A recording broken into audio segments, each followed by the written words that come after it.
السلام علیکم ورحمۃ اللہ تعالی وبرکاتہ۔ نحمده ونصلي ونسلم على رسوله الكريم اما بعد فاعوذ بالله من الشيطان الرجيم بسم الله الرحمن الرحيم ان الله وملائكته يصلون على النبي يا ايها الذين آمنوا صلوا عليه وسلموا تسليما اللهم صل على سيدنا ومولانا محمد معدن الجود والكرم وآله الكرام وابنه الكريم وبارك وسلم صلاة وسلاما عليك يا رسول الله صلی اللہ تعالی علیہ وسلم۔ کفن دفن کا بیان مکمل ہوا۔ اب یہاں پہ بعد تدفین تلقین کا بیان۔ تلقین کا مطلب کیا ہوتا ہے؟ میت کو کسی چیز کی تلقین کرنا، یعنی کچھ سکھانا، اس کو میت کو کچھ سکھانا دفن کرنے کے بعد۔ اب یہ سکھانے کا کیا مطلب ہوا؟ کیا سکھائیں گے، کیسے سکھائیں گے، اس کا طریقہ کیا ہوگا؟ یہ بہت پیاری چیزیں اس میں کچھ بیان کی حدیث کی روشنی میں۔ کچھ دعائیں ہیں، اور عربی میں جو دفن کرنے کے بعد میت کی قبر پر یہ دعائیں پڑھیں اگر، اور یہ جو حدیث میں جو ارشاد فرمایا گیا اس پر عمل کریں تو اس کا بہت فائدہ، اور اس کا مطلب اگر جانیں گے آپ تو ایمان تازہ ہو جائے گا۔ جواب ہے کہ بعد تدفین، اچھا سوال کہ بعد تدفین تلقین کرنے کا مکمل طریقہ بیان کیجئے۔ تو فرماتے ہیں کہ بعد تدفین تلقین کیجئے کہ یہ سنت ہے، نبی پاک صلی اللہ علیہ وسلم کی سنت ہے۔ حدیث پاک میں ہے کہ جب تمہارا کوئی مسلمان بھائی مرے اور اس کو مٹی دے چکو، یعنی اس کو دفن کر چکو، قبر تیار ہو جائے، تو تم میں سے ایک شخص قبر کے سرہانے کھڑا ہو کر یہ کہے یا فلاں بن فلانا، وہ سنے گا اور جواب نہیں دے گا۔ یعنی پہلی مرتبہ جب تم پکارو گے قبر والے کو کہ یا فلاں بن فلانا، اس پہ بھی غور کرنے کی ضرورت ہے کہ دیکھیں یا فلاں ابن فلاں نہیں کہا جا رہا ہے، بلکہ یا فلاں ابن فلانا کہا جا رہا ہے، یعنی ماں کی طرف نسبت کی جائے گی۔ یہ تو مثال کے طور پر یا فلاں بن فلانا، ورنہ وہ قبر والے کا نام لیا جائے گا اس کی جگہ پہ۔ مثال کے طور پر قبر والے انتقال کرنے والا کا نام شکیل تھا اور اس کی والدہ کا نام راشدہ تھا، مثال کے طور پر کوئی بھی ہو سکتا ہے، تو وہاں پہ کیسے بولا جائے گا؟ یا شکیل ابن راشدہ، یا شکیل ابن راشدہ، عربی میں ایسے پکاریں گے۔ تو پہلی مرتبہ جب اس کی ماں کا نام لے کر، کیونکہ یہ ماں کا نام لے کر کیوں پکاریں گے کہ نسب جو ہوتا ہے، رشتہ دنیا میں تو باپ کی طرف سے چلتا ہے، دنیا میں باپ کی طرف نسبت کر کے پکارا جاتا ہے کہ اے فلاں کے بیٹے فلاں، اے خالد کے بیٹے بکر، اس طرح پکارا جاتا ہے۔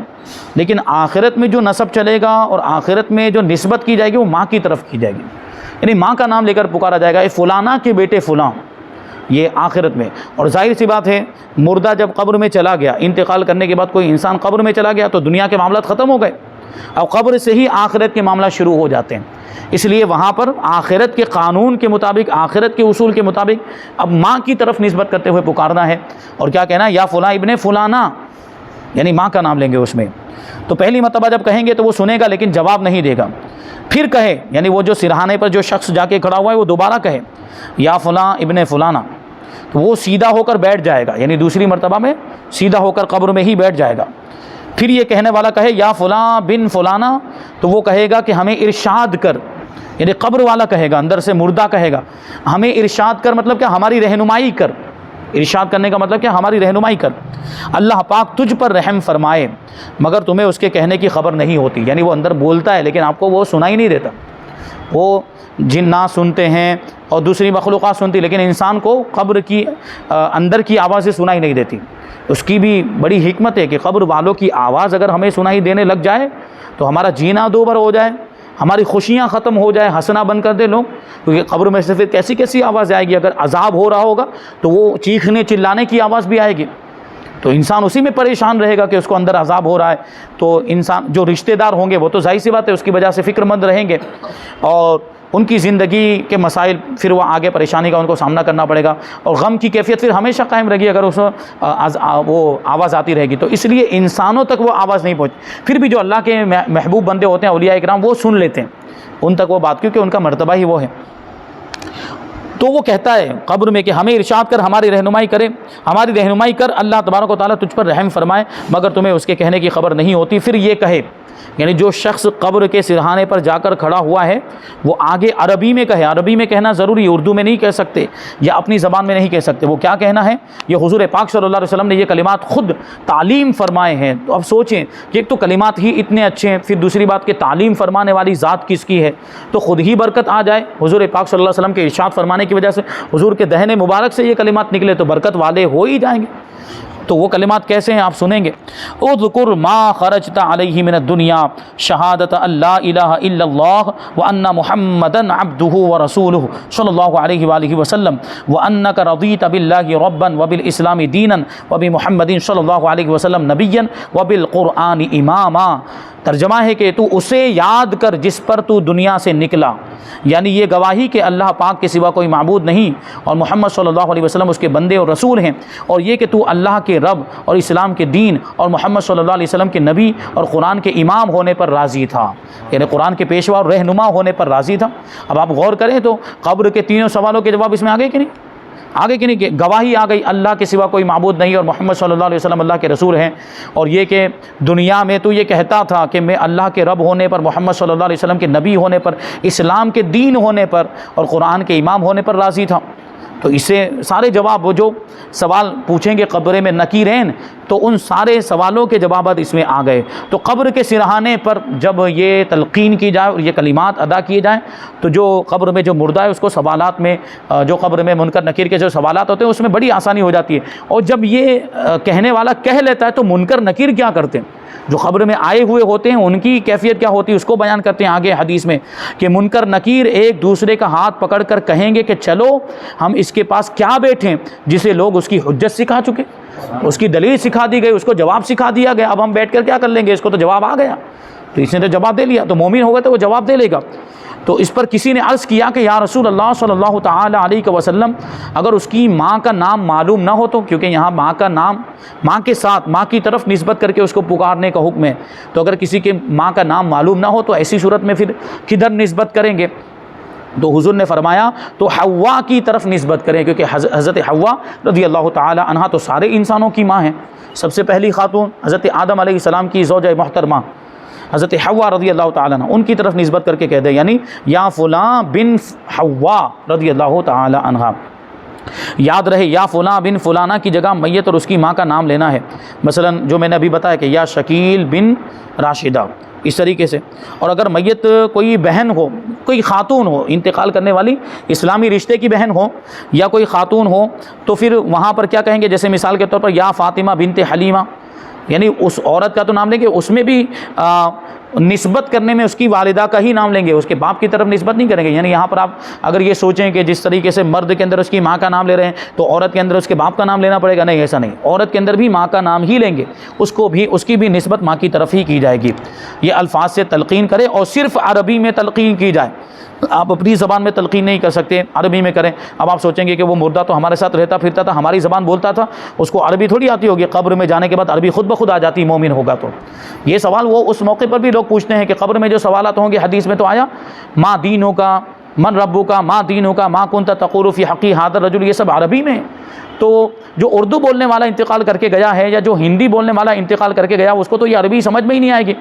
یعنی جس نے علماء سے سن لیا ہے، علماء سے اس کا ترجمہ جان لیا ہے تو چلو اس کو تو پتہ ہے کہ یہ سوال ہے اور اس کا یہ جواب دینا ہے۔ جس نے نہیں سنا، جس کو اس کا ترجمہ نہیں معلوم، جس کو اس کا مطلب نہیں معلوم، وہ کیسے جان پائے گا؟ نہیں، وہاں پر اللہ تبارک و تعالیٰ کے فضل و کرم سے اس کو خود بخود عربی آ جائے گی، خود بخود عربی، اگرچہ دنیا میں عربی نہیں بولتا تھا، عربی نہیں جانتا تھا اور ان کا ترجمہ نہیں جانتا ہوگا، پھر بھی خود بخود اس کا ترجمہ آ جائے گا اور مومن ہوگا تو اس کا جواب بھی دے لے گا۔ جبکہ اس کے مقابلے میں اگر کوئی کافر ہوگا، کفر پر منع ہوگا، تو اگرچہ دنیا میں بڑا عربی کا ماہر رہا ہوگا، خوب عربی بولتا ہوگا، بڑی فصیح بلیغ عربی بولتا ہوگا، لیکن وہاں جائے گا تو جواب نہیں دے پائے گا۔ عربی ہونے کے باوجود عرب کے بھی ایسے کفار مریں گے، عرب میں بھی تو کفار رہتے ہیں جزیرہ عرب کے اندر، وہ بھی مرتے ہیں تو وہ ہر سوال کے جواب میں ہاں ہاں ہاں ہاں ہاں لا ادری بولے گا، ہاں ہاں لا ادری، نہیں مجھ کو کچھ نہیں آتا، نہیں۔ اب سوچیں وہ عربی جاننے والا اس کو جواب نہیں آ رہا ہے، جبکہ وہ پڑھ کے گیا ہوگا، کتابوں میں پڑھ کے گیا ہوگا کہ اس کا یہ جواب ہے، پھر بھی بھول جائے گا، وہاں اس کو نہیں یاد آئے گا، کیونکہ ایمان ہی نہیں، کفر کی نحوست ہوگی کہ اس کی وجہ سے وہ جواب نہیں دے پائے گا، اور مومن کے ساتھ ایمان کی برکت ہوگی کہ عربی نہ جاننے کے باوجود بھی اس کو جواب آ جائے گا۔ تو بعض اجلہ ائمہ تابعین فرماتے ہیں کہ جب قبر پر مٹی برابر کر چکیں اور لوگ واپس ہو جائیں تو مستحب سمجھا جاتا تھا کہ میت سے اس کی قبر کے پاس کھڑے ہو کر یہ کہا جائے یا فلاں قل لا الہ الا اللہ، یعنی اے فلاں لا الہ الا اللہ کہہ، یعنی اللہ کے سوا کوئی معبود نہیں، یہ کہتا رہے۔ نوٹ، یہاں یا فلاں کی جگہ میت کا نام لینا ہے، مثلا یا شکیل یا رشید یا جو بھی اس کا نام ہو وہ لیا جائے، اور اگر عورت ہے تو یا فاطمہ، جیسے اس کا جو نام ہے وہ لے کر، اگر فاطمہ نام ہے تو یا فاطمہ کہا جائے۔ پھر یہ کہا جائے قر ربی اللہ و دینی الاسلام و نبی محمد صلی اللہ علیہ وسلم، یعنی یہ کہے کہ میرا رب اللہ ہے، میرا دین اسلام ہے، اور میرے نبی محمد صلی اللہ علیہ وسلم ہے۔ تو تینوں سوالوں کے جواب آ گئے اس میں۔ اور دیکھیں آگے بہت پیاری بات آ رہی ہے، اور آگے جو اعلیٰ حضرت رضی اللہ تعالیٰ عنہ کے حوالے سے ایک عربی عبارت بیان کی جا رہی ہے، یعنی یہ تو وہ اوپر والے جو جملے جو کلمات تھے وہ تو حدیث میں آئے، اور جو بیچ میں بیان کیا یہ تابعین کے اقوال میں سے ہے، تابعین نے کہا کہ ایسا کہنا چاہیے، اور اعلیٰ حضرت رضی اللہ تعالیٰ عنہ نے اپنی طرف سے کچھ اضافہ کیا ہے، اس کو بیان کرتے ہیں کہ اعلیٰ حضرت رضی اللہ تعالیٰ عنہ نے اس پر اتنا اور اضافہ کیا، وہ کیا ہے؟ وَعَلَمْ أَنَّ هَذَيْنِ اللَّذَيْنِ أَتَيَاكَ أَوْ يَأْتِيَانِكَ إِنَّمَا هُمَا عبد اللہ لا يضرانی ولا ينفعانی الا باذن اللہ فلا تخف ولا تحزن واشهد ان ربك الله ودينك الاسلام ونبيك محمد صلی اللہ علیہ وسلم ثبتنا اللہ واياك بالقول الثابت في الحیاة الدنیا وفي الآخرة انه هو الغفور الرحیم۔ ترجمہ ہوتا ہے کہ اور جان لے کہ یہ دو شخص جو تیرے پاس آئے، یعنی منکر نکیر یا تیرے پاس آئیں گے، یہ اللہ کے بندے ہیں اور بغیر خدا کے حکم کے کسی کو نقصان نہیں پہنچاتے اور کسی کو نفع بھی نہیں پہنچاتے، بس خوف نہ کر اور غم بھی نہ کر، اور تو گواہی دے کہ تیرا رب اللہ ہے اور تیرا دین اسلام ہے اور تیرے نبی محمد صلی اللہ علیہ وسلم ہے۔ اللہ ہم کو اور تجھ کو قول ثابت پر ثابت رکھے۔ قول ثابت یعنی کلمہ طیبہ، زندگی میں بھی اور آخرت میں بھی، بے شک وہ بخشنے والا اور مہربان ہے۔ تو یہ کلمات بھی اس میں اضافہ کر لیں، اور دفن کرنے کے بعد قبر کے سرانے پر کھڑے ہو کر، اور اب جب تینوں چیزیں آ گئی ہیں تو تینوں پر عمل کر لیں تو اور بہتر، جو حدیث میں الفاظ آئے وہ بھی کہہ لے، اور جو تابعین نے فرمایا وہ بھی کہہ لے، اور جو ہمارے امام نے کہا اعلیٰ حضرت نے وہ بھی کہہ لے، تو فائدہ ہی فائدہ ہے پھر میت کو اس میں۔ آگے اب کچھ بہت ہی ضروری باتیں ہیں، کچھ اہم سوالات ہیں اور اس کے جوابات۔ سوال یہ ہے کہ کچھ لوگوں کے یہاں میت ہونے پر 7 دن تک یہ ہوتا ہے کہ دور کے رشتہ دار تو چلے جاتے ہیں مگر قریبی رشتہ دار اور اہل خانہ یعنی گھر والے گھر میں بیٹھے رہتے ہیں اور کام کاج وغیرہ کے لیے نہیں جاتے۔ جو لوگ تعزیت کرنے کے لیے آتے ہیں ان سے ملتے ہیں اور میت کے لیے دعا کرتے ہیں۔ اس دوران بعض اوقات رونے دھونے کی بھی نوبت آ جاتی ہے، یعنی بیٹھے رہیں گے، ظاہر سی بات ہے تو میت کی بات نکلے گی، میت کی پرانی باتیں کریں گے، اس کی پرانی یادیں تازہ ہوں گی تو پھر رونے والی کیفیت پیدا ہو جائے گی۔ اور خواتین کا تو معاملہ پھر چلا کر رونے لگ جاتی ہے، چلا کر رونے کی اجازت نہیں ہے، بے ساختہ فطری طور پر جو آنسو نکل جائے دل کی کیفیت کی وجہ سے، غم کی وجہ سے، تو اس کی گنجائش ہے، لیکن چلا کر رونا یعنی سینہ پیٹنے لگ جانا، چہرے پہ تھپڑ مارنے لگ جانا، یہ سب جائز نہیں ہے، اس کی اجازت نہیں ہے۔ تو یہ جو طریقہ ہے کہ گھر میں بیٹھے رہتے ہیں رشتہ دار، تو اس کا کیا حکم ہے؟ جواب، بہتر تو یہ ہے کہ تعزیت وصول کرنے کے لیے کسی بھی دن نہ بیٹھا جائے، اور اگر بیٹھنا ہی ہو تو اہل خانہ کو یعنی جو گھر والے ہیں، میت کے گھر والے ہیں، وہ 3 دن تک تعزیت وصول کرنے کے لیے گھر میں بیٹھے رہیں تو یہ بلا کراہت جائز ہے اور اس کی ان کو اجازت ہے، رخصت ہے۔ جو گھر والے ہیں، جو اس گھر میں جس میں میت ہوئی اس گھر میں جو رہنے والے، وہ اب لوگ آئیں گے ملاقات کرنے کے لیے، تسلی دینے کے لیے، تعزیت کرنے کے لیے، تو ان کے لیے وہ بیٹھیں، تو 3 دن تک بیٹھیں تو اس کی گنجائش ہے۔ جبکہ کوئی دوسرا ممنوع کام نہ کریں، کوئی ناجائز کام یا کوئی ایسا کام جو شریعت میں منع ہے وہ بیٹھ کر نہ کریں، مثلا عمدہ بچھونے بچھانا۔ ابھی عمدہ بچھونے بچھانے کا یہ موقع ہے، یہ خوشی کا موقع نہیں۔ عمدہ بچھونے، قالین، گالیچے وغیرہ تو خوشی کے موقع پر بچھائے جاتے ہیں، کوئی خوشی کا موقع نہیں ہے۔ اور میت کی تعریف میں حد سے غلو کرنا، یہ پرانے زمانے میں زمانے جاہلیت میں ایسا ہوتا تھا کہ باقاعدہ رونے والیاں بلائی جاتی تھیں، اور وہ رونے والیاں آتی اور میت کے ایسے اوصاف بیان کرتی، میت کی ایسی خوبیاں جو اس کے اندر تھی ہی نہیں، جو چیزیں اس کے اندر تھیں نہیں وہ بھی بیان کرتے۔ میت بہت سخی، جبکہ سخاوت کا معاملہ تھا ہی نہیں، بالکل بہت سخی تھا، اتنا خرچہ کرتا تھا، غریبوں کی اتنی مدد کرتا تھا، یہ وہ، تو یہ غلو ہو جاتا، جھوٹی باتیں پھر اس کی طرف منسوب کرنا، یہ تو جائز ہی نہیں ہے، تو یہ بھی درست نہیں ہے۔ اور تعزیت کے وقت وہ باتیں جو غم و الم کو زیادہ کریں، جس سے تکلیف زیادہ ہو، غم بڑھے، ایسی باتیں بھی نہ کی جائیں۔ اور میت کی بھولی ہوئی باتیں یاد دلانا، یہ بھی درست نہیں کہ بھولی ہوئی باتیں یاد دلائیں گے تو پھر رونا آئے گا، اور 3 دن کے بعد اس غرض سے بیٹھنا مکروہ تنزیہی ہے، یعنی 3 دن تک بیٹھنا گھر والوں کے لیے تو درست ہے، لیکن 3 دن سے زیادہ گھر والوں کے لیے بھی مکروہ تنزیہی ہے۔ اور میت کے لیے دعا اور ایصال ثواب کرنا تو شرعی طور پر بہت اچھا عمل ہے، یہ تو زیادہ سے زیادہ ہونا چاہیے، جتنا زیادہ ہو، یعنی اس نیت سے اگر بیٹھے ہیں کہ دعا کریں گے، میت کے لیے دعائے مغفرت کریں گے اور ایصال ثواب کریں گے، قرآن شریف پڑھیں گے، سورہ یاسین پڑھیں گے، سورہ ملک پڑھیں گے، اور اس نیت سے بیٹھیں تو بہت اچھا ہے۔ فالتو میں بیکار میں بیٹھنا یہ درست نہیں ہے۔ 3 دن تک گھر والوں کو بیٹھنے کی اجازت، لیکن اس کے علاوہ نہیں۔ ہاں بیٹھے ہیں اس نیت سے کہ قرآن شریف پڑھتے رہیں گے جتنی دیر تک بیٹھیں اور ایصال ثواب کرتے رہیں گے تو یہ بہت اچھی بات ہے۔ اب تعزیت کا مقصد کیا ہونا چاہیے؟ تعزیت مطلب تسلی دینا، گھر والوں کو، رشتہ داروں کو تسلی دینا، تو اس کا مقصد کیا ہونا چاہیے؟ جواب دیتے ہیں کہ تعزیت کا بنیادی مقصد لواحقین یعنی رشتہ داروں کے غم میں شریک ہو کر انہیں حوصلہ دینا اور انہیں صبر کی تلقین کرنا۔ تعزیت مسنون عمل ہے، یعنی سنت سے ثابت ہے، اور قریبی رشتہ دار ہو تو صلہ رحمی کے تقاضے کے پیش نظر تعزیت کی اہمیت مزید بڑھ جاتی ہے۔ یعنی کیا مطلب ہوا کہ قریبی رشتہ دار کا انتقال ہوا ہے اور ہم وہاں تعزیت کے لیے جا رہے ہیں، تو یہ اس میں صلہ رحمی پر بھی عمل ہو جاتا ہے۔ صلہ رحمی کا مطلب کیا؟ رشتہ داری نبھانا، رشتہ داروں کے ساتھ اچھا سلوک کرنا، اور صلہ رحمی کا حدیث میں بہت تاکید کے ساتھ حکم آیا ہے، رشتہ داروں کے ساتھ اچھا سلوک کرنا، رشتہ داروں کے ساتھ اچھا برتاؤ کرنا، اس کی بڑی فضیلتیں بھی حدیثوں میں آئی ہے۔ تو اگر ہم تعزیت کرنے کے لیے جائیں گے تو صلہ رحمی پر بھی عمل ہو جائے گا، صلہ رحمی کا تقاضا بھی پورا ہو جائے گا اور اس کی فضیلت اور ثواب بھی حاصل ہو جائے گا۔ یوں ہی حق پڑوس اور حق رفاقت یا دوستی یا ساتھ کام کرنا وغیرہ وہ تعلقات ہیں جن میں تعزیت کرنا اور لواحقین کو یعنی رشتہ داروں کو حوصلہ دینا انتہائی اہم عمل ہے۔ یعنی رشتہ داری کے علاوہ پڑوسی اگر ہے، رشتہ دار نہیں ہے لیکن پڑوسی ہے، تو پڑوسی کا بھی ایک حق بنتا ہے، یا دونوں ساتھ میں کام کرتے تھے اور اس کا انتقال ہو گیا تو اس کا بھی ایک حق بنتا ہے، یا دونوں دوست تھے آپس میں دوستی یاری کے معاملات، تو یہ بھی ایک حق بنتا ہے، اس کے لیے بھی جائیں،